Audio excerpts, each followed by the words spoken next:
आऊज़ु बिल्लाहि मिनश्शैतानिर्रजीम बिस्मिल्लाहिर्रहमानिर्रहीम। अस्सलामु अलैकुम डियर स्टूडेंट्स, मैं उम्मीद करता हूँ आप लोग हमेशा की तरह खैर व आफियत से होंगे।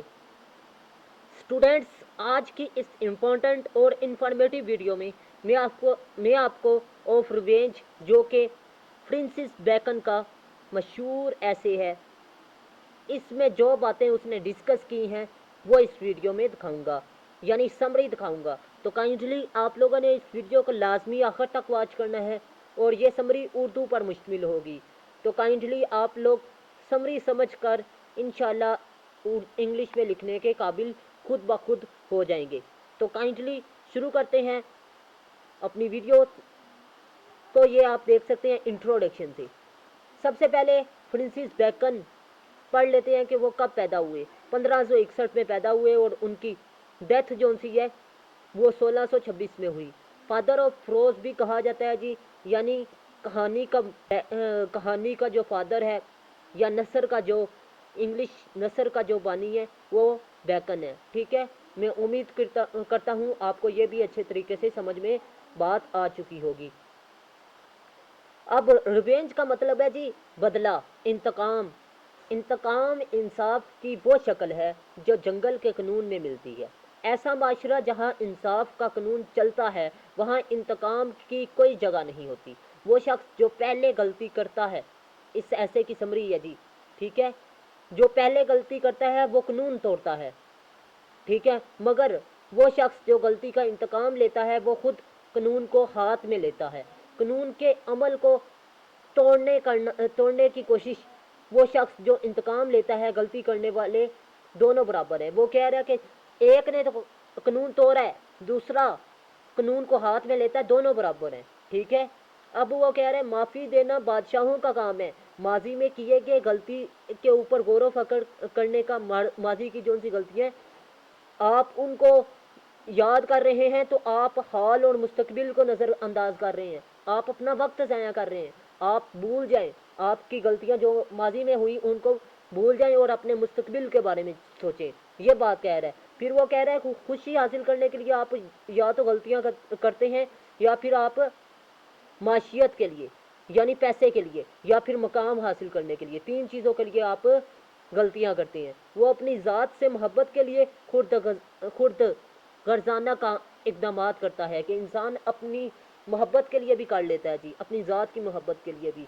गलतियां करता है। अगर इंसान अपनी बुरी फितरत के बाइस गलती करता है तो भी इंतकाम लेने की कोई गुंजाइश नहीं। गलती को नज़रअंदाज करना सबसे बेहतर है, इसके अलावा कोई चारा नहीं, क्योंकि वो कांटे की तरह है जिसका काम सिर्फ चुभना है। ठीक है, आप गलती को सोचते हैं, अपनी माजी को भी, अपने वक्त को ज़ाया करते हैं। ये आपको तकलीफ़ देता है जब आप याद करते हैं। इसीलिए तो कहते हैं यादें माजी अजाब है या रब, छीन ले मुझसे हाफजा मेरा, जिसका कानून में कोई भी मुदावा नहीं है। इंतकाम लेते हुए दुश्मन पर अपनी शिनाख्त वाजिया कर देनी चाहिए। नेक्स्ट वो कह रहा है, ठीक है, क्योंकि इंतकाम की लज़्ज़त मज़े को तकलीफ़ देने में नहीं होती बल्कि उसे गलती का एहसास दिलाने में होती है, ताकि वो अपनी गलती पर पछताए। ठीक है, ये कह रहा है कि इंतकाम लेते वक्त हमें अपनी शिनाख्त नहीं छुपानी चाहिए बल्कि हमें ज़ाहिर करनी चाहिए कि ताकि वो पछताए। इंतकाम लेने वाला अपने साथ की गई ज़्यादती पर गौर करे।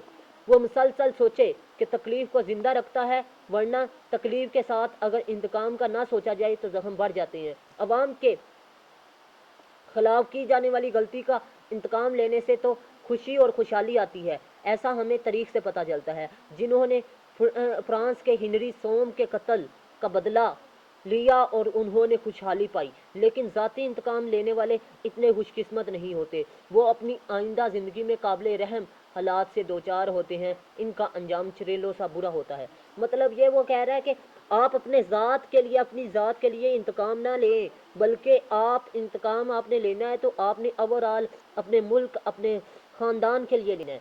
जब आप अपने लिए खाली इंतकाम लेते हैं तो वो इंतकाम जो सा होता है वो आपको बर्बाद करके रख देता है, क्योंकि वो सिर्फ आपके लिए है।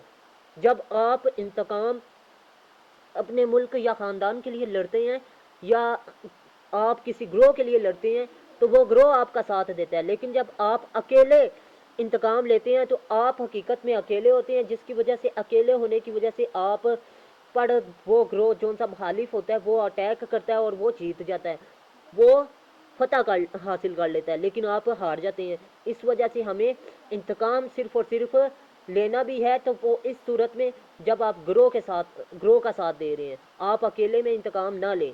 یہ ہے جی اس پوئم کی سمری۔ میں امید کرتا ہوں آپ کو سمری اچھے طریقے سے سمجھ میں آ چکی ہوگی۔ ملتے ہیں اس طرح کی نیکسٹ انفارمیٹیو ویڈیو میں، تب تک کے لیے اپنا خاص خیال رکھیے گا، مجھے دعاؤں میں یاد رکھیے گا۔ اللہ حافظ۔